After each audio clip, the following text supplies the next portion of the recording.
Hey guys, welcome back.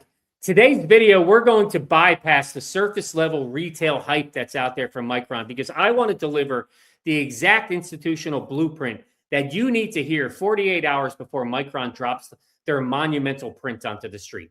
So of course, we're going to look at their performance today. How exactly did the stock trade in today's session overall? What's happening in the after hours? What was the explosive story that came out from Micron that drove their performance throughout today's session? And then I also want to show you some massive dark pool trades that have crossed the tape behind closed doors and what that could mean for this stock as we head into the post-earnings period overall. But most importantly, I want to show you just how secure this long-term future is for the stock. But right now, honestly, the short-term options trap, it is coiled tighter than a drum. So if you want to know what the smart money is doing while retail is celebrating, this is the analysis that you need to hear. No fluff, no hype, just the raw numbers. Just get right into the tape and show you exactly what is happening.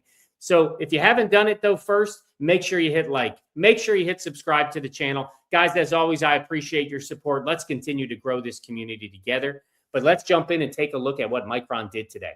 So let me pull up Micron's performance, and you can see, honestly, Micron had a fabulous day. It set a new 52-week high for the stock. It set a new, it's not where it closed, but in the intraday overall, you can see to the right, the intraday high today was 1,213, just over 12.13 per share. That is the new 52-week high. The stock closed just below that, but it was up almost 7% today, almost $78 on the board. What we're seeing in the after hours is a little bit of pullback. And the interesting piece here is that right after the stock closed, we continue to see momentum. It continued to be in the green for a few hours after the stock closed. It was only probably in the last 90 minutes that we've seen a flip now.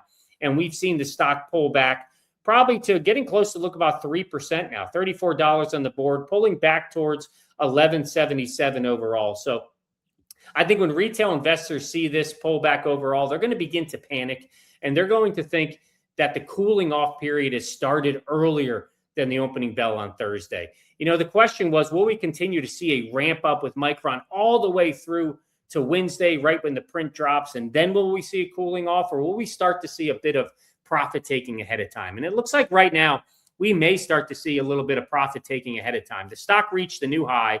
I think many people in the investment community feel that this stock is going to pull back because history tells us it has. 60% of the time after the last 12 earnings, when they beat, they have pulled back the next day. So I think this is probably an indication that people are protecting their profits, pulling back a little bit as well. But I think it also shows us a little bit of a kind of institutional gamesmanship, we'll say, because I think the fact that this stock was right around the 1,200 level for a while, I think what we're seeing, in my opinion, a bit as well is a little bit of a deliberate mathematical controlled defense of an option strike by the market makers to trap over leveraged retail capital before the print.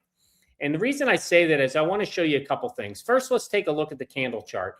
This is a massive gap up, right where we closed on Thursday to where we opened up today. I'm going to get into the story that I think it helps explain not only that gap up, but what we saw throughout the day, just this institutional conviction, this kind of higher highs as we move throughout the day. That was all based on a new partnership that Micron announced. I'm sure you've seen it. It's been all over the news wires. We'll jump into it in a moment. But that was the huge gap up overall. But look at this massive closing cross.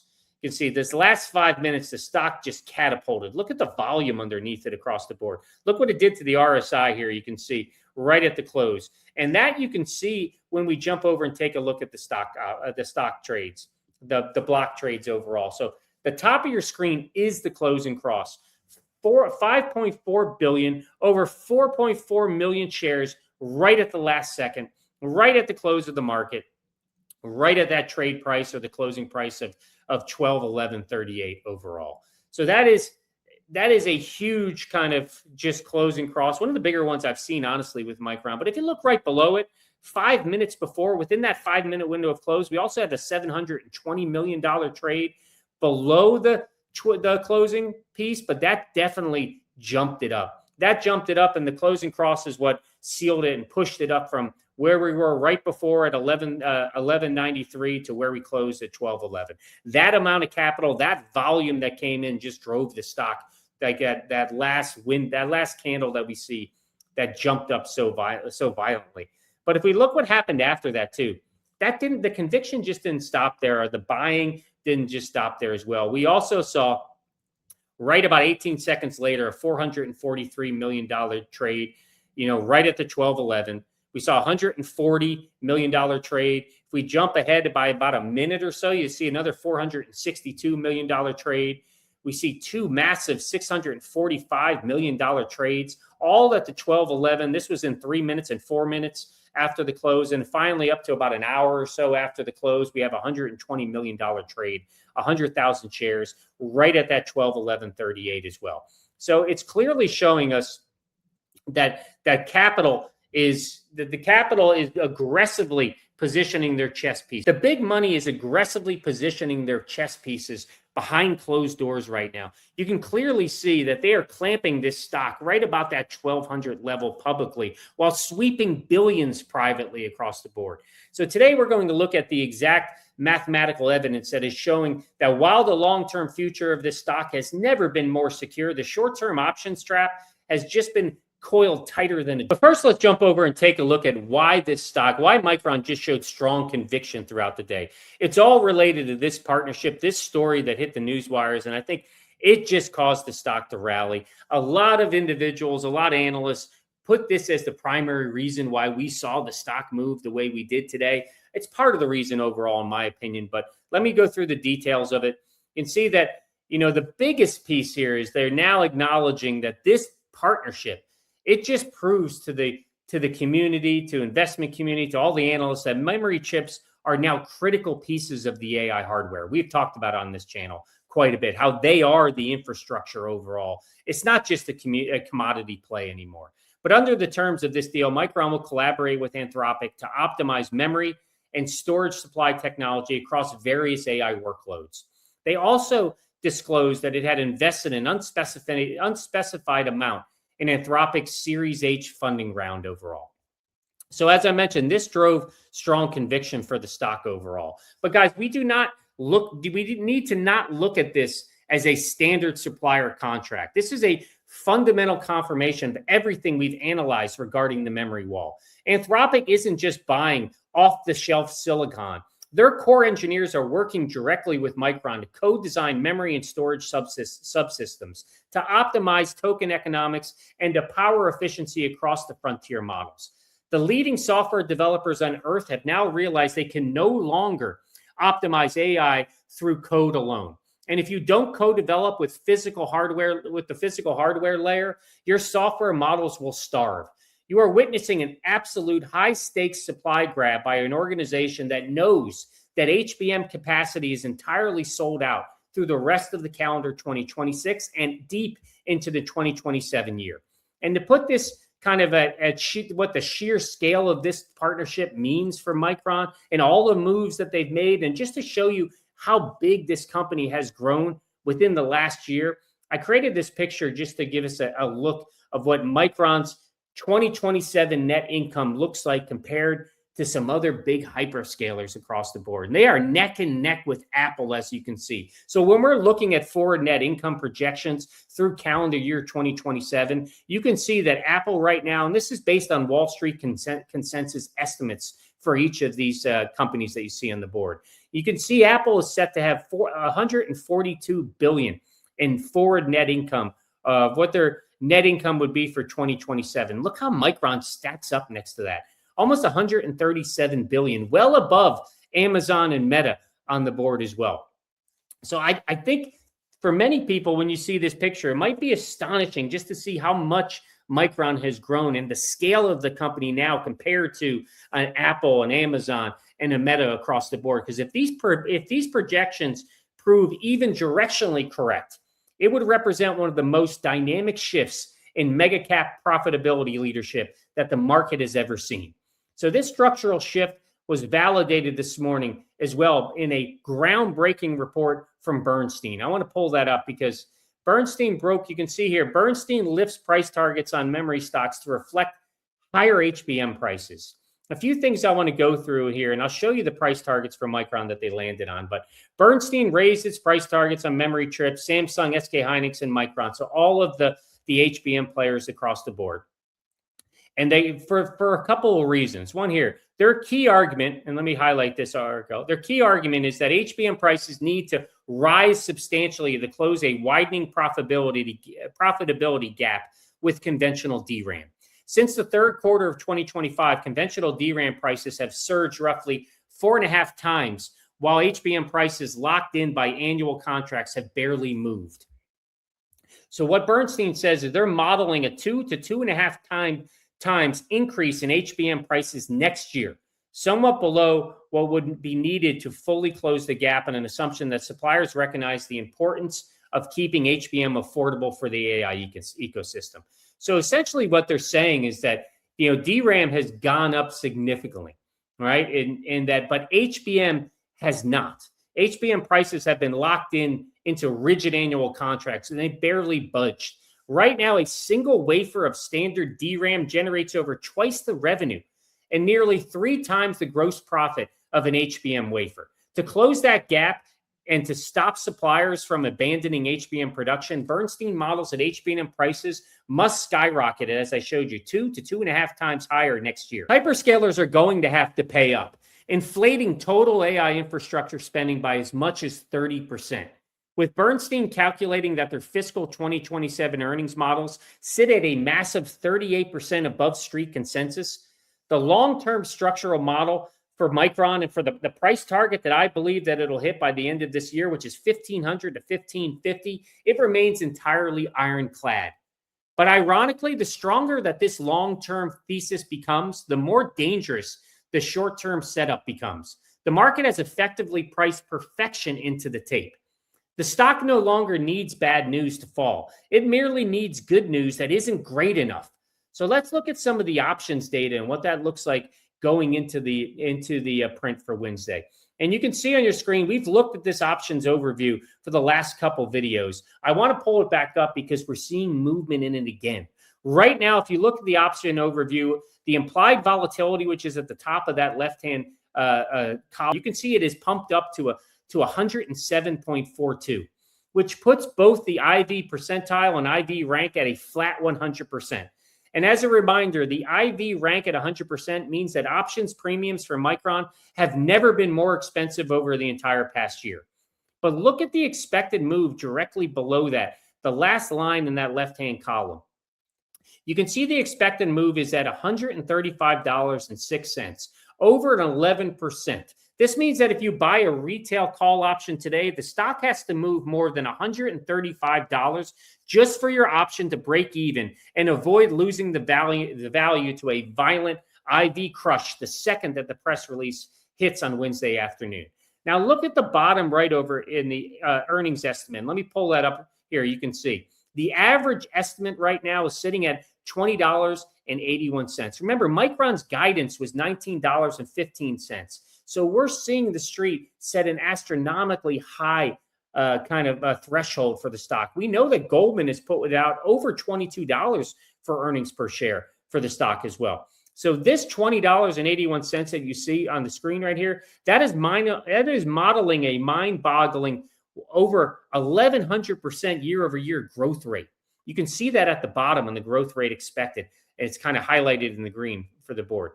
That is the setup that I think we need to be concerned about. The market is demanding absolute flawless perfection for Micron. Elite desks have jacked up their models. We have seen Susquehanna as well as Needham move up their price targets today. Susquehanna jumped up their price target to $17.50. Let me see if I can pull that up and show you.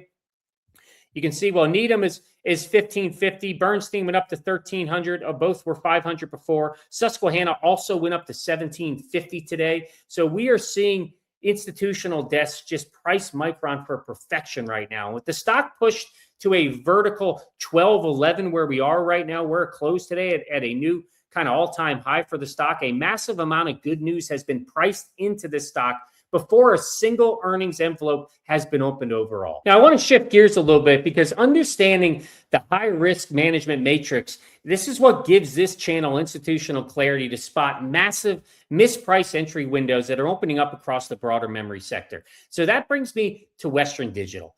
I want to talk about Western Digital and what it looked like today. You can see on the screen, Western Digital, it completely bucked the green semiconductor trend today that we saw because SanDisk was up, Micron was up, Seagate was up today as well, but Western Digital was down by 1.8%, $13. We see a little bit of a pullback as well, about 4% pullback in the after hours right now.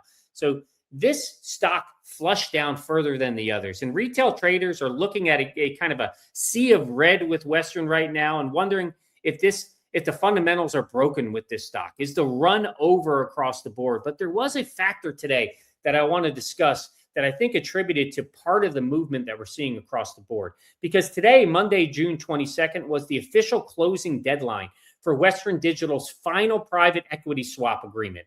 So Western Digital successfully delivered over 1 million shares of standalone flash powerhouse SanDisk to institutional investors to completely clean up its balance sheet. And if you look at the impact that it had on SanDisk over here to the right on the right side of your screen, you can see SanDisk was up over 4% today in the regular session. But the moment that deal closed, it immediately gave back. And you can see the stock, like the others, is pulling back in the after hours across the board. So because institutional arbitrage desks spent the entire session short hedging the volume weighted average price ratio on Western Digital to balance out these massive SanDisk blocks, Western Digital faced, in my opinion at least, faced an artificial, non-fundamental, mechanical downward pressure. But remember, as AI infrastructure transitions from model training to deep model inference, hyperscalers have to build out massive, cost-efficient archival data lakes. The capital flows directly into the lockdown nearline HDD duopoly of Western Digital and Seagate. This artificial derivative rip that we saw today with Western Digital down to 732 right now and down below 700 in the after hours in this extended session we're seeing in the pre-market. In my opinion, guys, this is an absolute gift wrap entry window for long-term capital across the board. So that leads me to the question is, what should we expect with Micron tomorrow when the opening bell rings on Thursday? How do we think this stock will perform overall? I think tomorrow, in my opinion, we should expect to see a hyper volatile, a high volume consolidation session structured entirely around a classic options pin. Because the stock didn't hold that early post-market momentum and instead pulled back nearly 3%. The tape is giving us a clear signal. The market makers are actively defending that psychological 1200 strike line. Tomorrow, early automated algorithmic clamping will fight against that late-stage retail panic from traders who don't understand that a minor red tick after a massive 7% regular session green day is completely non-fundamental. The market makers are going to hold option premiums at these peak levels, using this localized 1200 gravity well to trap capital and crush premiums before Wednesday's afternoon. This brings us to the ultimate question is, should I continue to hold and hope that we see more of a ramp up period tomorrow and into the early session on Wednesday, or should I look to trim my positions right now? And my advice to everyone in this community would be your action depends entirely on your capital structure. If you're holding short-term capital, high leverage options, or a position that frankly makes you a bit anxious when you look at your account, then you probably should look to trim right now before we get to Wednesday's close. Take your initial principal and a bit of a profit buffer entirely off the table. By executing that house money protocol that we went through, you'll remove all emotional vulnerability. If the options market triggers a short-term algorithmic sell the news flush on Thursday morning, you'll have locked in liquidity and you'll be able to strike and buy the dip. However, if you're holding, like I am, core long-term positions that are fully funded, do not touch a single share. That would be my advice. The Anthropic strategic alliance that we just saw today, the billions of dollars that were printed in the dark pool ledgers today they also prove that the macro supercycle is ironclad. We hold these core positions with ultimate conviction until the stock gets to, for me at least, to that price target of 1,500, 1,550, maybe even beyond And once we meet that, then we can talk about trimming our positions here. Now is the time to think like a institutional risk manager and not a retail gambler. So if you need to lock down the principal, let the house money run. But if these are long-term positions, my advice would be hold with conviction. But I want to hear what your guys' advice would be. What's your approach overall? How are you playing it? Are you pulling your seed money out tomorrow? Have you already done it today? Or are you going to let your positions ride through the print? Let me know where this community stands. Hope you guys enjoyed the video. I look forward to seeing you in the next one. Let's see what Micron does tomorrow at the opening bell, but I'll see you at the closing bell with my video overall. Take care, guys. Have a great night.